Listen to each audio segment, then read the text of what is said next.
Hey, hey, what do you say? Can you hear out there?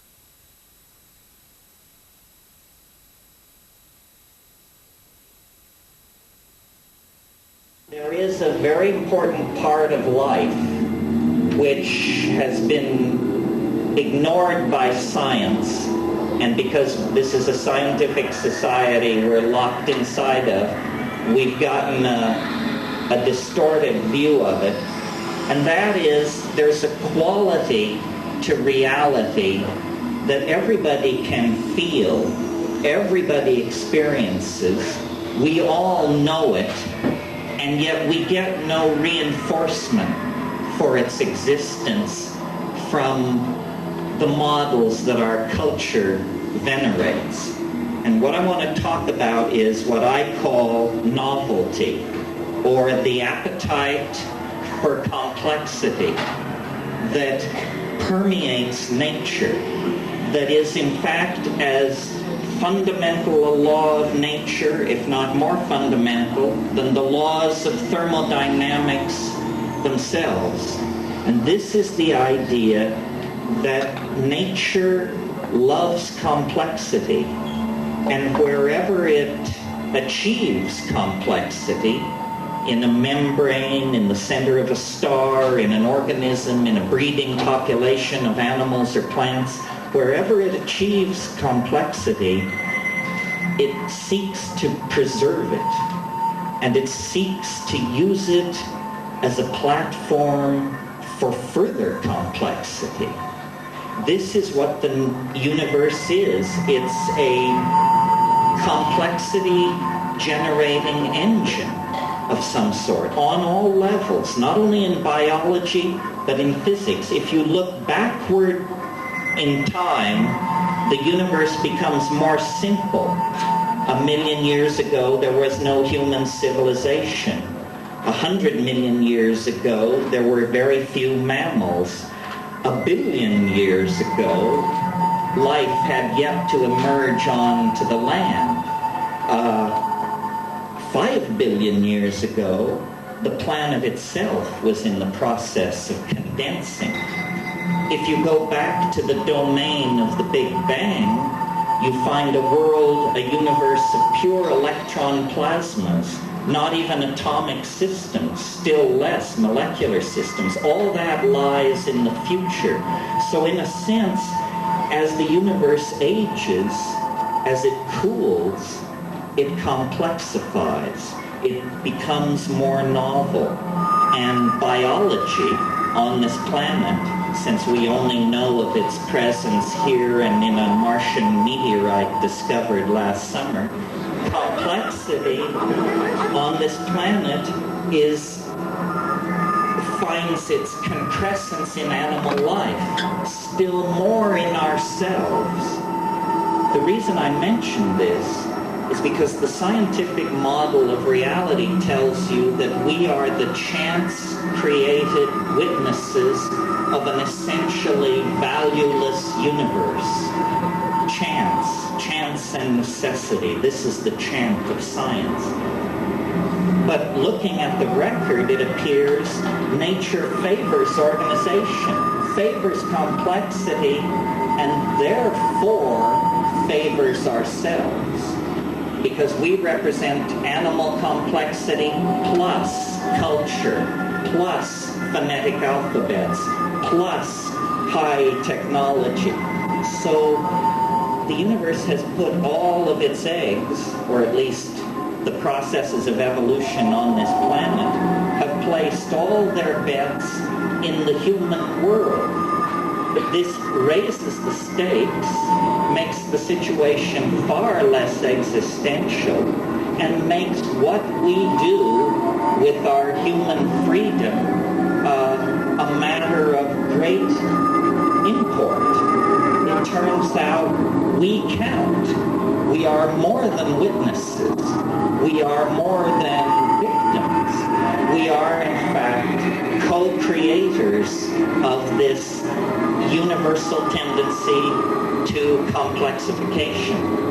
And in the psychedelic experience, we see the culmination of process, a kind of anticipation of ultimate complexity, where information is holographically embedded and all things become possible. All things are now possible in the human world. Reductionist biologists have said of life itself, it's a kind of iridescence on matter. Other people say mind, conscious mind, is a kind of iridescence on biology. These are all sort of ways to dismiss what we experience as most fascinating and most beautiful. You know, Plato linked the idea of the good, the true, and the beautiful. But it's hard to tell what is good, and it's hard to tell what is true. But it's not hard to tell what is beautiful. So if you follow beauty, I think you can be pretty clear that you're not going to fall too far from the path of righteousness. That's sort of what the psychedelic path is. It's the demand that things be more beautiful, more strange, more astonishing than they've ever been before.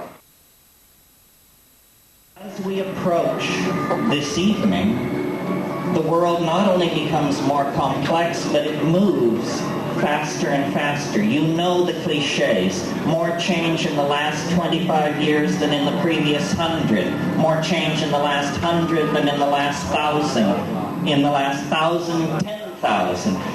Who can look at this process and assume it will ever stop? But who has looked at this process and asked themselves what will happen if it doesn't stop? Because if there has been more change in the last 20 years than in the previous 100, then in the next 5 there will be more change than in the last 1,000. And eventually you get to the notion of a universe that undergoes half of its evolutionary unfolding in the last hour and 35 minutes of its existence. This is, in fact, the kind of universe we are living in. What we have been told is that a process is pushed from behind by causal necessity, like a row of falling dominoes. Cause precedes effect. This is half the story. Half of what you see going on is simply the unfolding of causal necessity. But at a deeper level, the future is not simply empty space-time into which we are expanding. The future is pulling us toward itself. There is what I call the transcendental object at the end of time, or the eschaton, which means the last thing. The last thing is like an enormous attractor, which is pulling first biology, and then human history, and then the 20th century and all of our lives embedded in it, pulling us deeper and deeper into a relationship of self-reflection with it. In other words, we are being shaped by something literally unimaginable that lies ahead of us in time, that 3-4 million years ago gently took hold of the African primate line and began to sculpt it and move it along certain developmental pathways, all toward self-reflection of this thing. And now we are cosmic moments away from encountering this thing. This is what the excitement of shamanism worldwide is now. Shamans are people who can see the end in some sense. Not that the end is predetermined. When you look into the future, you don't see something like the past, except that it hasn't happened. When you look into the future, you see a storm of space-time vectors and probability matrices that have not yet undergone the formality of actually occurring. That's the business of the present moment, to collapse that hyperdimensional set of space-time vectors into a here and a now with a causal identity and a vector toward the future. But we are now so close to this transcendental object that has molded the entire destiny of this planet. We are now so close to it that all you have to do is smoke a bomber, close your eyes, take a walk in the bush, sit on the beach, pay attention to your dreams, watch your mind after orgasm, and you will see this thing peeping around the edges, creeping in at the side. I mean, was it Wordsworth who called it intimations of immortality? Something like that.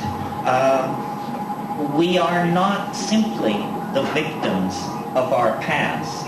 This is the false truth of materialism and positivism.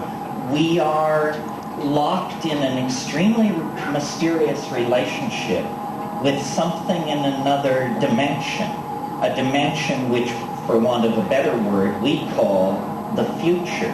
But in fact, this other dimension completely surrounds and encloses human history. This is what shamanism is about. Shamanism is where people step out of cultural time into what Marceliade called in ilio tempore, the time before, the sacred time, the paradigmatic time, dream time, you call it down here.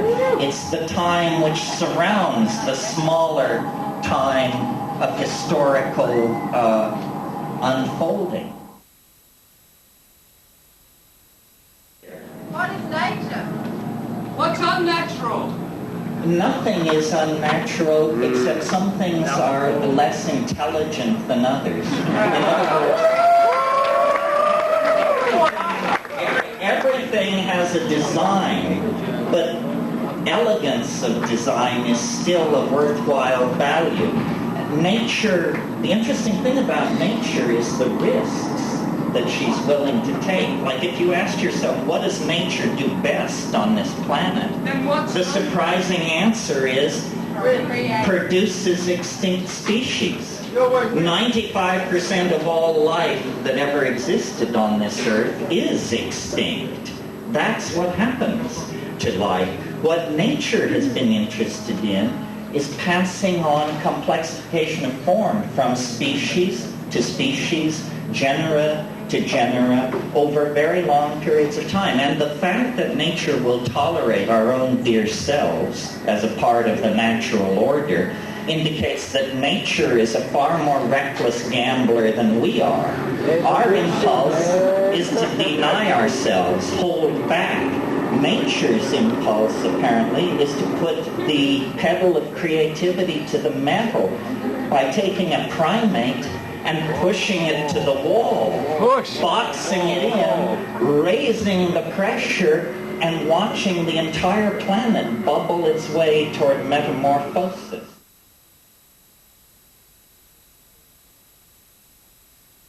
The whole point of psychedelics is to throw you back on your own experience. It is not an ideology. It is an experience. It may spawn this or that ideological interpretation. Marxists have something to say. Freudians have something to say. But it's not theirs. It's yours. It belongs to the animal body. And why it's so important is because it is a pipeline back to the greater order of nature, which I call the Gaian mind.